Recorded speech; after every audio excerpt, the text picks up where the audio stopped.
Hello, everybody. Ella J here on behalf of WrestleZone, and today I am joined by the Appalachian Queen, Judi Rae. Judi, how are you today? I am fantastic. So happy to be here. Yes, I am so happy to be chatting with you today. Obviously, we have an exciting event coming up later this month. It's an all-women's show entitled Revolution Rising to Queens of the Midwest in collaboration with NWF and, of course, PGWA. Of course, you have a huge title match ahead of you as you challenge Savannah Sweet for the vacant PWGA Women's Championship. So, kind of starting off, what are your thoughts heading into this match, and what do you think fans can expect from you two? Um, well, I have met Savannah Sweet at the OVW Women's Nightmare Rumble, and I didn't really get a chance to know her inside the ring. Of course, I know her in passing, but I never really got the chance to feel her out or anything. So this match, I guess you could find us to be trying trying to figure each other out, very competitive. Because there's no history between us, and so I guess you could say this will be like a competitive, like a counter for counter type match where we're really trying to scout each other out and find something we can capitalize off of to secure the win. Yeah, and obviously you're a huge figure within the Midwest scene. You were formerly the Queen of Kentucky. We'll get to that in a bit. But, other than yourself, it's not technically like a tournament, but it is a lot of people that are really relevant within the Midwest. So, other than yourself, who do you think would maybe fit the title of being called the Queen of the Midwest? Um, to fit the title, entirely, I would say Billy Stark because she's from the Louisville area and she wrestles all within the Midwest and the East Coast and all that. So where she's predominantly from the Louisville area, which starts the Midwest part of Kentucky, Yeah. I would say, yeah, she's the queen of the Midwest. She's daggone done it all. So Yeah, it's ironic. Today she's at the time of recording this today, she's competing for the Queen of the Indies. So she's representing the Midwest in the Queen of the Indies today. So I absolutely have to agree with that. She's been absolutely everywhere, and especially within the Midwest scene. But for this event specifically, obviously we've got a stacked lineup of names: Kylan King, Allison Kay, Marty Bell, Kayla Cassidy, so on and so forth. So for you specifically, who else are you kind of excited to see in action at the event?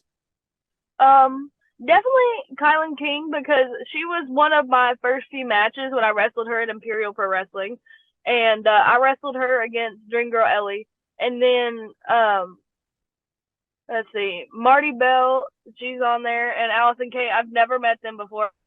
I see them all the time. I see their matches. I've just never seen them in action live, so I'd like to see that. Um, Kayla Cassidy, I've talked back and forth with her over social media, so maybe there's a match there in the future. Um, and all the girls from NWF, I love seeing them, and I love seeing them grow. So I'd love to see what see the best of them in this historic event. So And you have the opportunity to capture another title as well. So I yes, mean, we'll see what happens. two Obviously, it belts was Judy, it was two vacated by belts Casey Judy. Fox, but this presents the opportunity to be two belts Judi, as you said. And this is obviously an all-women show as well. I know a lot of the people who you look up to involves Jillian Hall. I know is obviously one as she trained you, but can you tell me some more of the women who maybe have served as a mentor to you or who have helped you in the wrestling space in some way? Jillian Hall, definitely my wrestling sister. Maria James, she helped guided me into OVW, and when I was there, kind of taking me under her wing a little bit. I got to do a show with Victoria. Um, Yes. she gave me her widow's peak because at the end of the match she was supposed to do I think I'm trying to think of the name. Ella, the girl with the doll that Scream Queen screams. Ella. Yep. Yes, so she had cheated in the match, and Victoria came out and reversed told him she was cheating, and I got another opportunity to get the win, and she raised my hand and we had a great time, and then she gave me the widow's peak, and I thought that was the coolest thing ever. I was like, man, I'm really on cloud nine right now. I have a picture of us, and when I have a before and after picture where she's holding my hand and where I was on the ground, where she gave me the widow's peak. That was cool. I've taken a seminar from Melina. I thought that was very, very cool. I've got to turn my brightness up. I can't see myself. Trying to think. There's so many influential women out here. I know.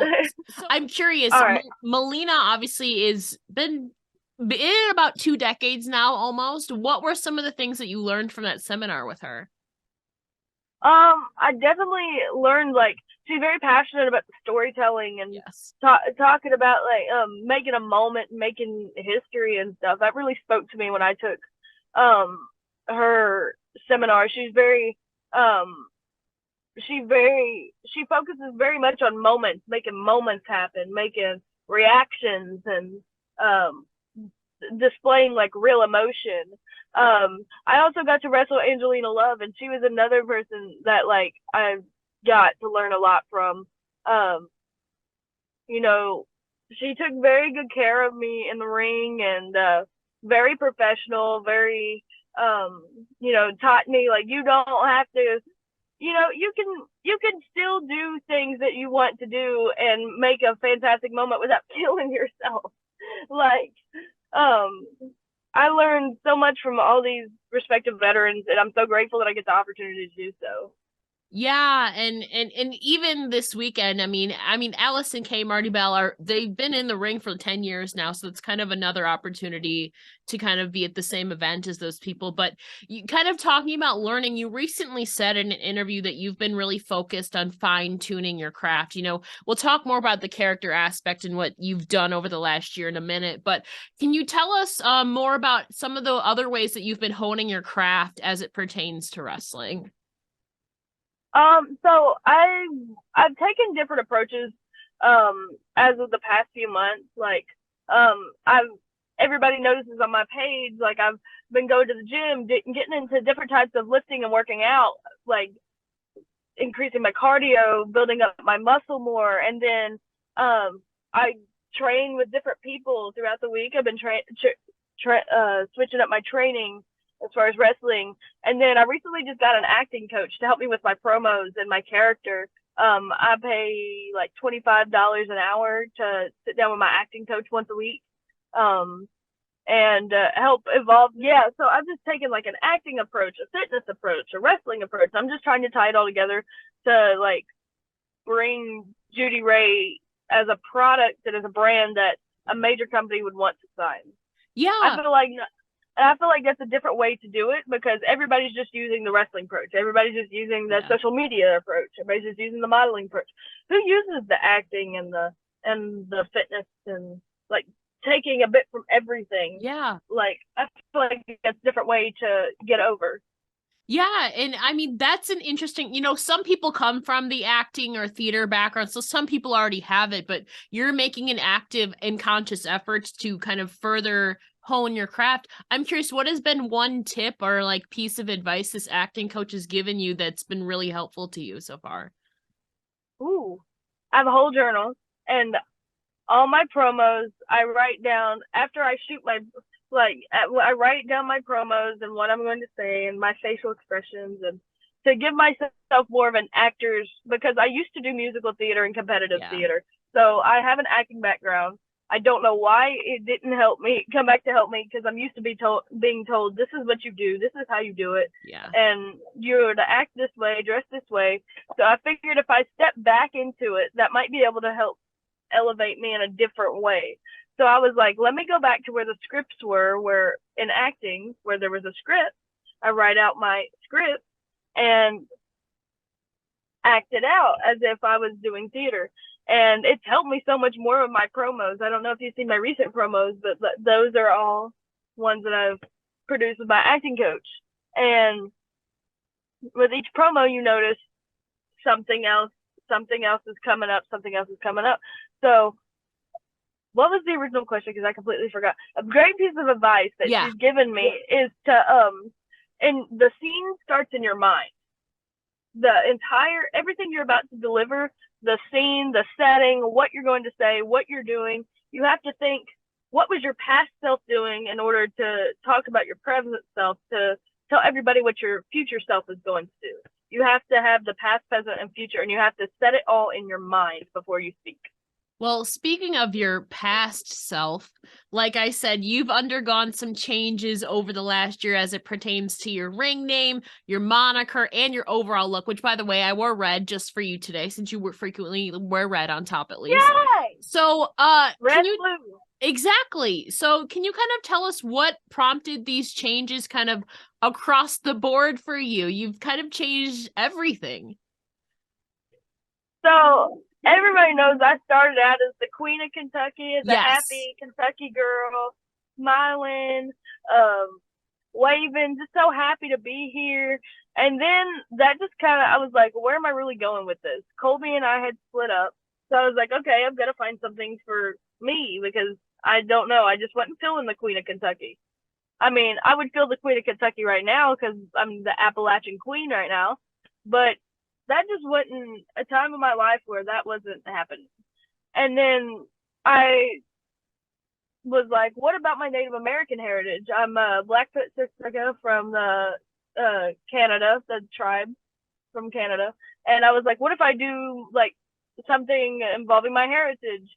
And I was getting into that and the face paint and the fancy dances and stuff. And I just started getting a bunch of hateful messages like, I'm a white girl and I don't need to be doing stuff and making fun of people's culture. Nobody put it online, but I was receiving messages from all these Native influencers. Yeah.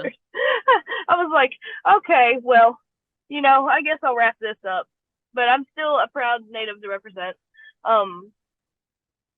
And then I came upon the Gator Girl because originally I have like an obsession with turtles, and someone was like, what would be badass is if you, instead of doing the Turtle Girl, you were the Gator Girl. I was like, you know what? Let's give this a run. And I gave it a run, and it was not getting over. It just wasn't.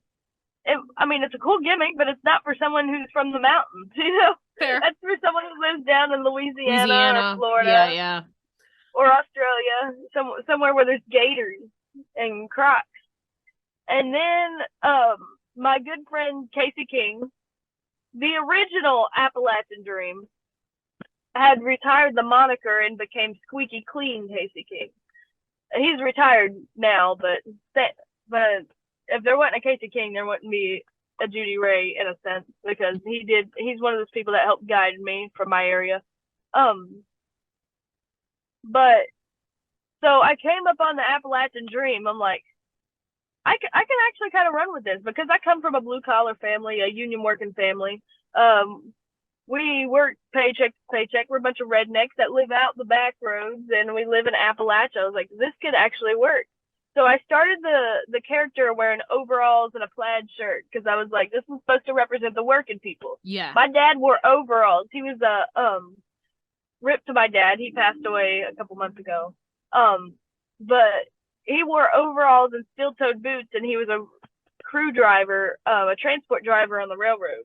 So I was like, I'm gonna give it up for my dad with these overalls. And then the overalls turned into Daisy Dukes when I lost more weight. So I was like, okay, I'm starting to get comfortable in my body. I want to show more skin. So I put on like the Daisy Dukes and the red top, and then the fishing cap, Papa. I was always fishing. I wear my fishing cap backwards. And then I just started getting more patriotic with America, because that's the most redneck thing anybody could do, is just be like, America, with the stars and stuff. So it's just, I'm slowly layers. I'm starting to get into the whole red, white, and blue and the stars now, which I should have some custom gear going. I don't think it'll be in time for PGWA/NWF. I don't think it'll be in time for Beckley, but maybe by the time there's another big event that I'm booked on, it should be ready. And we're going to do the red, white, and blue and the stars and just the big glasses. I don't know if anybody saw them, but they look like vipers in the red, white, and blue. Oh, that'll be interesting to see. I took that from Josh Williams. He's another guy from my area who does the redneck gimmick, much like other people in my area, but that's different. Yeah. So like over time, I had myself, I lost myself, and then I found myself again. That's Yeah. the circle. It's a process. Yeah. It's a process. You think you have everything figured out until something else entertains you. You go figure that out to figure out that it's not meant for you, and you end up right back where you started. Yeah. It doesn't make any sense, but everybody in wrestling doesn't have the same path.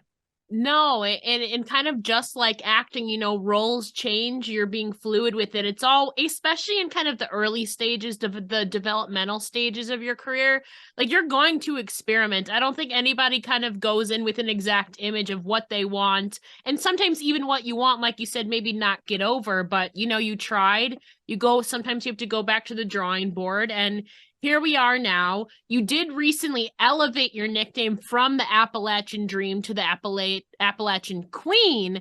So can you tell me more? Why was now the time for you kind of level up to Queen now? Well, I had just had a birthday in February, Yes. and the dream was sounding. I always thought like there has to be some sort of elevation to this name, because when you think of dream, you think of.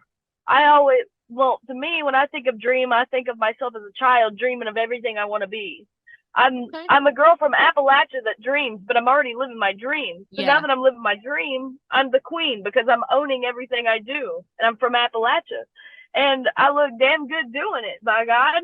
So I was like, I'm gonna make myself a queen because I deserve that title. I'm not dreaming anymore. I am the queen.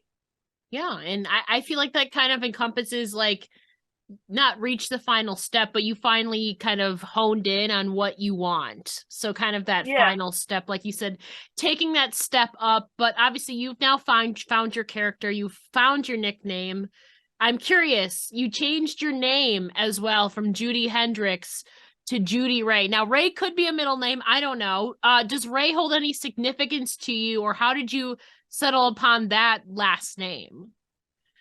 So Ray was actually my papa's middle name, and Mm, Judy was my birth mom's name. So I was Judi Rae Hendricks, and I looked up Hendricks online of like cool ass names. Hendricks is one of them that popped up. I was like, yeah, I like this.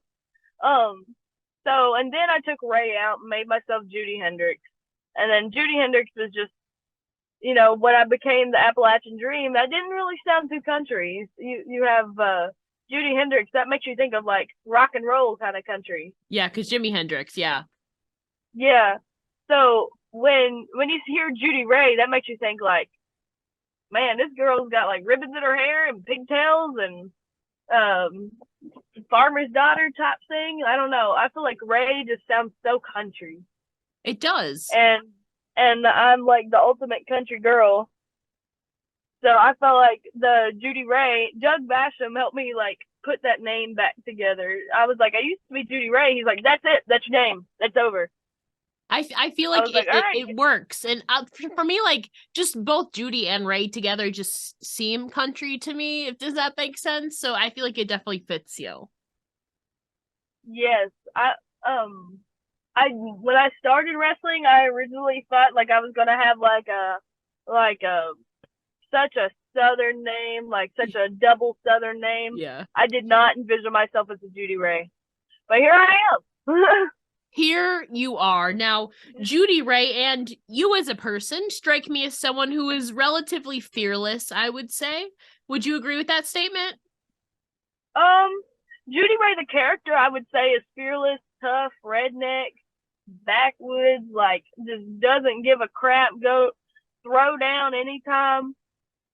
Judi Rae the person is what Judi Rae the character wants to be, but isn't. Okay. Okay. But So like when it comes to hunting and fishing and stuff, I don't care to get down and dirty, but like yeah. there's some situations in my real life that I wish I could step up and be Judi Rae the character and come in and haul ass and say what I want to say. Yeah, I'm curious though, we were talking last time about you're not really afraid of many animals and stuff like that.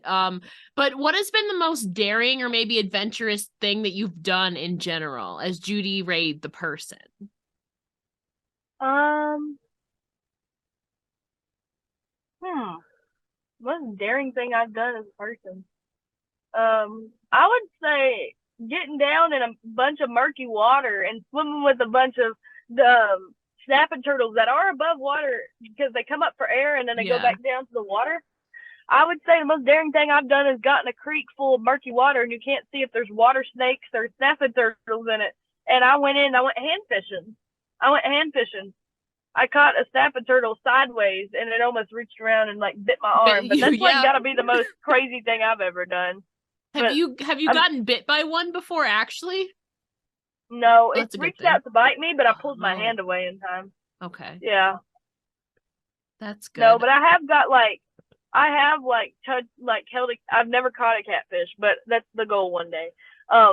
So I had held a catfish once and like the whiskers got me and like cut me on like the side of my hand. These animals out here are ruthless, but I'm not afraid of it. Yeah, no, I believe that because I know we were talking last time.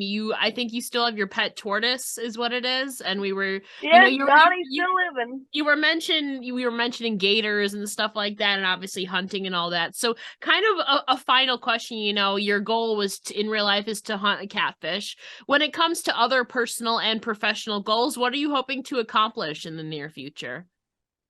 In the near future, I'm looking to get into some extra work with some major companies, sign a contract, become financially stable and give back to my mom everything she sacrificed for me, like get a nice house on the lake and stuff. That's like the long future, but like I'm ultimately looking to what everybody says is to make it, secure my spot, secure myself in life and sign the contract. That's my goal. Sign the contract.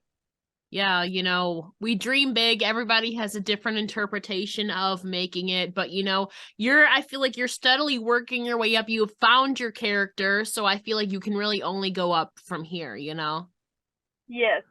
In the meantime, kind of on this journey, you've been working your way across the states. Is there any performers right now, signed or not, that you've been really wanting to work with?